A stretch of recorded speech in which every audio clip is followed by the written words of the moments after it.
إن يكن غنيا أو فقيرا فالله أولى بهما. أعوذ بالله من الشيطان الرجيم. بسم الله الرحمن الرحيم. وصلى الله على محمد وآل بيته الطيبين الطاهرين واللعن الدائم على أعدائهم أجمعين من الآن إلى قيام يوم الدين. Assalamu alaikum wa rahmatullahi wa barakatuh, dear brothers and sisters, and welcome to the continuation of Wisdom Word number 3. Before starting off with this part, Nahjal Balagha, Amir al-Mu'mineen alayhi salam, presents profound insights into the social and psychological realities of human life. It's not always commands, it's not always him talking about history. These are things about reality, and it is what it is. So among his powerful sayings are these two statements that we want to delve into, and that being وَالْفَقْرُ يَخْرِسُ الْفَطِنَ عَنْ حُجَّتِهِ وَالْمُقِلُّ غَرِيبٌ فِي بَلْدَتِهِ. Poverty silences even the intelligent from presenting their arguments, and the one who has little is a stranger in his own town. So these are not criticism of the poor nor poverty. They are truthful descriptions of the social consequences of poverty and powerful encouragements to fight against it, both materially and spiritually. Amir al-Mu'mineen alayhi salam himself in the narration sought refuge in Allah subhanahu wa ta'ala from poverty. He warned his son in another narration, Muhammad ibn al-Hanafiyyah, that poverty weakens religion, disturbs the mind, and invites hostilities. So today we explore these sayings, their meaning, and what lessons they offer to our lives. So when Amir al-Mu'mineen alayhi salam says poverty silences even the intelligent from presenting their arguments, this is not because the poor lack intelligence. It might be the opposite. Rather, society refuses to listen to them. People often measure, which is very unfortunate, worth by wealth, not by wisdom, not by intellect, by how much money they have, how much power they have, how much fame they have. A brilliant person, if surrounded by those who worship material statuses, may find his voice ignored, dismissed, or even mocked. So, nothing better than the story of a man who used to live near Qom. He used to live in a village. And during his time, he was known for his knowledge, for his academical studies, and everything. But yet, he was low on cash, low on money, not wealthy. Even had some days where he would only have dinner, and that dinner being bread. So, anyways, he was living in this village, and the villagers disagreed over dividing the water of the channels. So they gathered to seek a solution. This individual was invited because everyone knew he understood the land better than them. He also had ideas from his academical studies and everything. But when he stood to speak, a wealthy man interrupted him. Someone with fame, someone with that people listen to, but no knowledge. Yet people listen to. What does a poor man like you know about such matters? Even though he was well studied. Others whispered, if his ideas were useful, he wouldn't be living in poverty. That's how society looks at things. And so that individual, who we're going to call Salim, returned home unheard. Weeks later, the crops failed, the water dried, and the village realized that the poorest among them possessed the best solution. But poverty had muted his voice. So we take a moral of the story, and we see the words of Amir al-Mu'mineen alayhi salam come alive. Poverty does not erase the truth. It only blinds people to do it.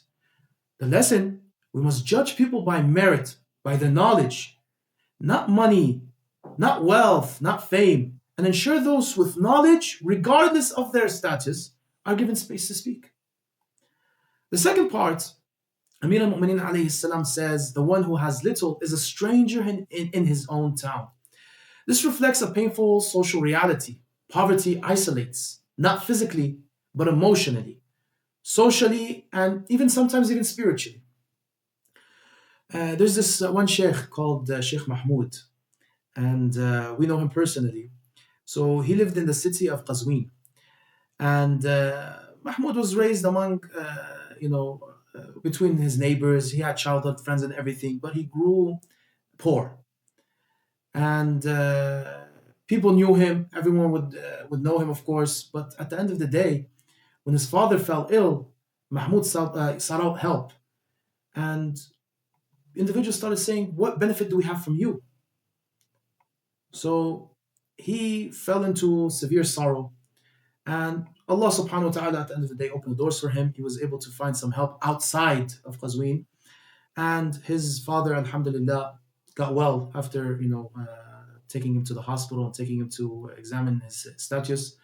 And after that, Sheikh Mahmoud, got rich. And when he moved to Qom, he then moved to Tehran. And after gaining more wealth and fame and status, they started to respect him more. Now, his mother fell ill. Now people are asking him if he needs aid or help. In Tehran, which is not his hometown, not where he grew, not where his friends were available. But that's the moral of the story, that poverty erdoes social standing. Even if you're among your own people, sometimes that poverty can make you feel or make you isolated in that environment. Meanwhile, on the other hand, if you have fame, you have wealth, even if you're between people who do not know you, are not family, are not friends with you, they seek to, gain their interest in helping you. They become like family members. That's poverty. At the end of the day, we must never allow wealth or status to dictate who is valued, appreciated, or heard. It should rather be on the status of taqwa. Some may misunderstand the saying of Amir al-Mu'mineen alayhi salam, or even look at the lives of Ahlul Bayt alayhim salam.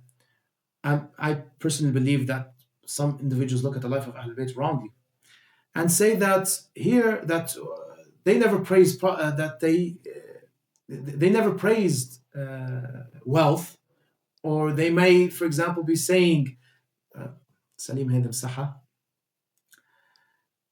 Some may misunderstand the sayings of Amir al-Mu'mineen alayhi salam or the lives of Ahlul Bayt alayhim salam.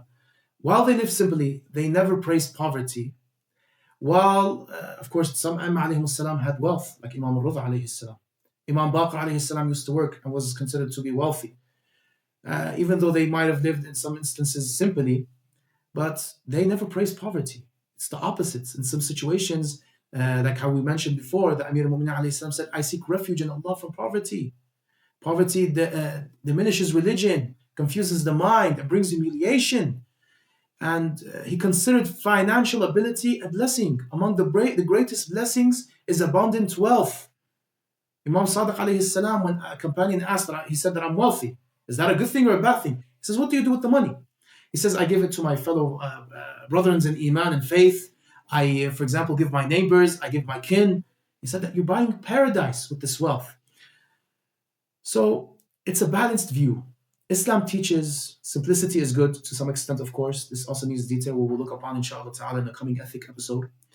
Poverty is not a virtue in itself, but patience during poverty is a virtue. Wealth is not a sin, but arrogance with wealth is. And I like to always say this, like Alam al-Majlisi put it once, if I'm not wrong, in Ayn al-Hayat. He mentions that what you want to recognize as good or bad from wealth and poverty is to see whether you are a slave to that poverty or a slave to that wealth or not. If you are in control of that poverty, or if you are in control of that wealth, meaning that you don't let poverty to drive you to do bad things, meaning that you do not allow wealth to drive you and do arrogant actions, therefore there is no wrong with it. It might be even good. When you use your wealth in its place, when you give the obligations and you do your responsibilities and tasks that Allah subhanahu wa ta'ala made the wealthy subject of. And poverty is considered to be good if you're patient. If you ask Allah subhanahu wa ta'ala, seek Allah subhanahu wa ta'ala for gaining wealth and having that status in yourself where you do not fall into, for example, robbing, stealing, taking what's not yours, then it's considered to be good. If you fall into the traps of poverty, where you steal, where, for example, you do things that are considered to be wrong, you gain haram income, therefore that poverty is considered to be criticized and bad. And the wealth that you use, for example, in doing bad things, keeping it away from where it deserves to be placed, then also that wealth is considered to be in control of you and wicked and criticized. So the ideal Muslim is one who works, creates, produces, and rises above dependency. This is important. because poverty brings humiliation. The mu'min is not like that. The mu'min strives to exit that humiliation. Like in the narration where a man comes to Imam Baqir alayhi salam and tells him, why you're working? You should be worshipping Allah subhanahu wa ta'ala, and you are the son of Rasulullah. So Imam Baqir alayhi salam takes him by the collar, drags him towards him and tells him, I am working to not be in need and dependency of individuals like you. So, of course, while remaining humble and generous. Moving on, although Amir al-Mu'minin alayhi salam describes the social reality of poverty, there are exceptions from them. And this is because, for example, they were highly revered and revered for other things. Like, for example, Abu Dharr al-Ghafari was well known for his poverty. He even died out of his poverty. And he got kicked out, of course, of Medina and of Sham. And he confronted corruption, spoke the truth with power, and refused to sell his principles despite suffering exile and hardships. So Abu Dharr alayhi salam, alayhi salam, Abu Dharr is one of those exemptions. There are other individuals who have that power of authority, and so there are exceptions, but usually the general law is what the narration put forward. So what do we learn and how do we apply it? We fight poverty and don't make it romantic. Amir al-Mu'minin alayhi salam made dua to be protected from poverty. He urged work, productivity, and seeking lawful means. And give voice to the voiceless. Do not judge ideas by the wealth of the speaker. Let wisdom, not wealth, be the scale. There's this narration that just popped up to my mind right now. I forgot where it's available, but I'm pretty sure it's available in Irshad al-Qulub al-Daylami 100%. But the other narrations, it's available in more authentic sources. It says that the person whose salam towards a wealthy is different towards the one who is not wealthy is cursed. So that's something to keep in mind. And of course, we support the poor with dignity and not create social strangers. And we must, because a believer is responsible for creating an environment where no one feels like a stranger in their own community due to financial struggle.